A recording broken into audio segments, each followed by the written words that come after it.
Hello all, and thanks for joining me.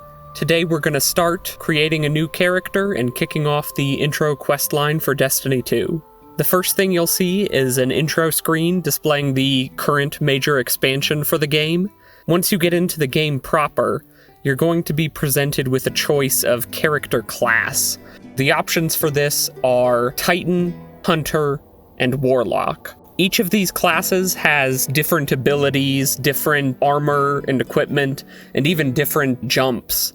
These features make the class better at certain roles. However, there's a lot of overlap between these. For example, Warlocks are often cited as being the best support class, having lots of abilities which boost the power of allies or heal them. However, both of the other classes can serve a similar role if spec'd out for it.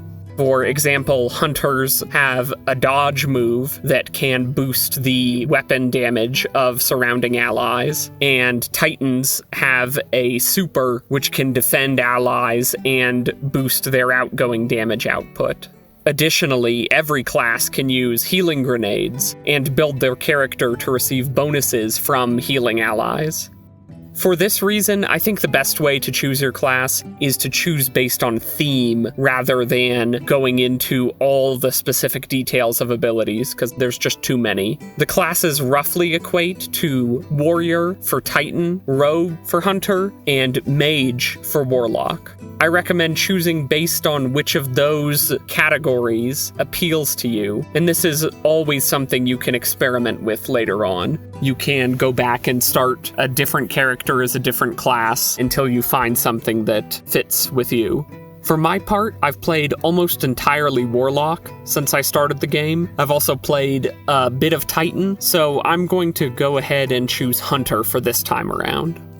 Once you select a class, you'll now get to design the appearance of your character. The first major choice here will be between three races. Your options are Human, Awoken, and Exo. This is purely a cosmetic choice. I think there are a few rare lines of dialogue referencing it, but it's not anything to agonize over. Technically speaking, from a lore perspective, these are all variants of Human. The human choice is pretty self-evident. Awoken are a group of humans who went through a transformation during the collapse of humanity's Golden Age civilization. They formed their own society near the edge of the solar system. Exos are humans who have been placed into a robotic shell, having their memories and personalities uploaded to this mechanical body. I'm going to select Exo as my appearance. I spend a fair bit of time as well going back and forth on these head ornament options.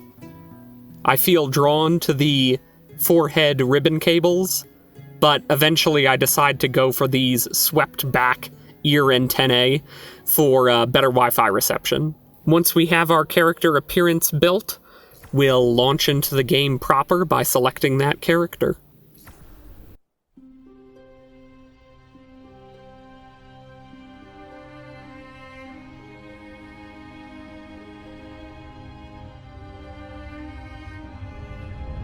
This intro cutscene, we can see, is meant to occur in the present day. A mysterious alien object has been detected entering the solar system.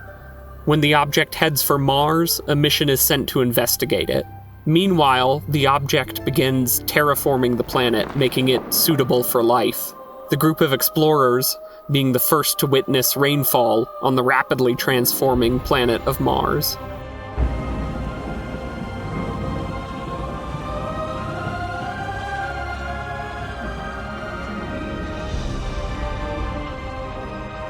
This object, this enormous sphere, is something which humanity will come to call the Traveler.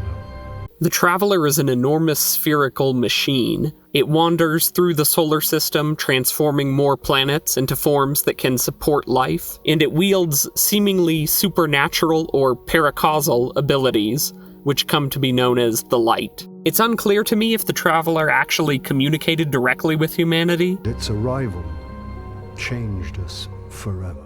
Whether through communication with it or merely study of the Traveler, humanity did gain access to incredibly powerful forms of new technology at an alarming rate. Human lifespan tripled. It was a time of miracles. This sparked what comes to be known as the Golden Age of humanity. During this period, humans settled on the various worlds of the solar system, from Mars to Venus to Mercury, to even more far-flung locations such as Saturn's moon of Titan. We stared out at the galaxy and knew that it was our destiny to walk in the light of other stars. However, the Traveler was being pursued by something, a darkness. Something had hunted it for an unfathomable amount of time across the vast gulfs of space. Centuries after the Traveler's appearance in our solar system, the darkness arrived in chase. And that was the end of everything. The exact timeline of events that followed is fragmented and somewhat unclear. However, we do know what the end result was of this conflict. Human civilization collapsed. Humanity itself was almost completely exterminated, with only a small population surviving on Earth. The Traveler was gravely wounded, its shell ripped and torn. It retreated to Earth and became almost completely inactive. However, the darkness was somehow driven from the solar system. Additionally, the Traveler created something, vast numbers of small sentient machines called ghosts, which were connected to the Traveler and could impart its powers. This is where our story begins, with our own ghost. Guardian? Eyes up, Guardian. It worked. You're alive. You don't know how long I've been looking for you. I'm a ghost. Actually, now I'm your ghost, and you? Well, you've been dead a long time. The primary ability of ghosts is that of resurrection. They form a bond with a person, specifically a dead person, and raise that person back to life. Through this process, the person is remade, and now is capable of wielding the Traveler's light. I'm still with you. We need to move. Fast. In trying to escape from this place where we have been resurrected, we have to contend with the Fallen, one of the many alien species which now reside in the solar system. Careful. They're all around us. It's a risk, but I'll get us more light. Hard military system, check. Frayed wires and rust, check. When I flip this switch, expect trouble. Not good. Not good. And definitely not happy to see us. Here, we get our first weapon, and we're almost immediately going to have to use it. This is an auto rifle, a fully automatic weapon, which is most effective at medium ranges. This weapon uses primary ammo, indicated by the white color to the right of the gun's ammo count. Though the gun will consume ammo and need to be reloaded as a result, you can never run entirely out of this primary ammunition type. By the way, I don't know if it was my distraction of trying to record this while playing, but for whatever reason, the second enemy absolutely scared the crap out of me. I eventually do get my bearings and melee him. That's done with C on keyboard or the right bumper on controller. Here, I also use my character's grenade ability for the first time. This is thrown with Q on keyboard or the left bumper on a controller. You have access to 4 varieties of abilities, the cooldowns for which are located in the lower left of your screen, in that same area as the ammo count of your weapon. The 3 boxes represent your grenade, charged melee, and class ability, respectively. When the boxes are grayed out, the ability is charging. When the ability is ready for use, the box will fill in with color. The bar at the top of the screen represents your super ability. When your super is ready for use, the bar will fill and glow a yellow color.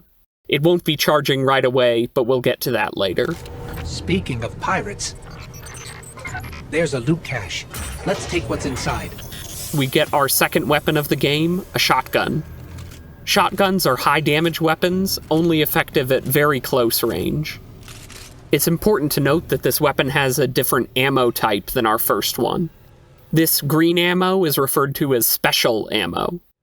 Looking in the bottom left of the screen, you'll see that while our assault rifle has a white ammo indicator and an infinite supply of reserves to refill the weapon, The shotgun has a green ammo indication and has a limited supply of shots in the reserves. Defeated enemies will sometimes drop these green ammo packs, which refill special ammo reserves.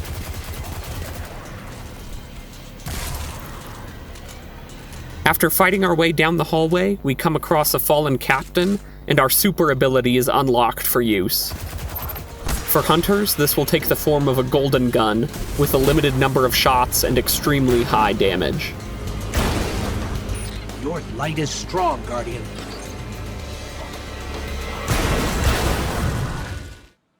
After defeating the fallen captain, we make an important and subtle transition when heading outside. You'll notice the blue icons and names in the distance. The game has connected us with other players for the first time. Heads up. Destiny 2 is an always online game, and you will sometimes randomly be paired with other players for certain activities. The blue color of these markers indicates that these players are not part of your fire team or your player group. You will fight alongside these players, but you cannot physically interact with them. They also may be disconnected from your game at any time. We charge into this group of enemies and fight a fallen spider walker. I rush up to one of its legs and damage it with my shotgun. This stuns the walker and causes it to expose its highly vulnerable core.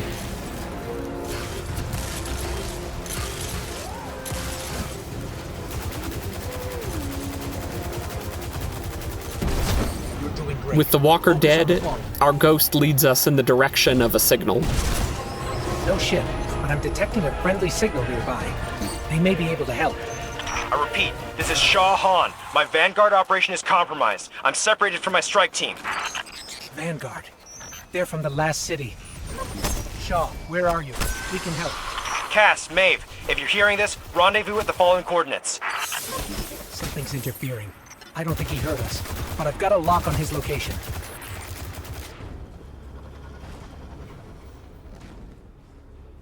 While looking through my inventory here, I get absolutely blasted by this overhead gunship. This illustrates a valuable lesson, actually, that Destiny 2 never really pauses while you're in a mission or an area. Even while you're in a menu swapping equipment, you can still be targeted by enemies and killed. I follow this other player for a short distance and very quickly realize that I am not at all used to the hunter jump. Note, though, how that player disappears on me. As I get close to an area associated with the intro questline, the game transitions into a single-player mode, removing all other Guardians who had been connected with me. Here we run into Shah Han, who will be our guide through most of this intro quest line. Thank the light. I didn't think we had other Guardians on patrol here. Listen, my fire team's missing. I need backup, and... Oh, you're fresh out of the grave, aren't you? I've made it this far. Let me help. All right then, load up. This is gonna get dicey. But do what I say, and we'll get through it. We won't let you down.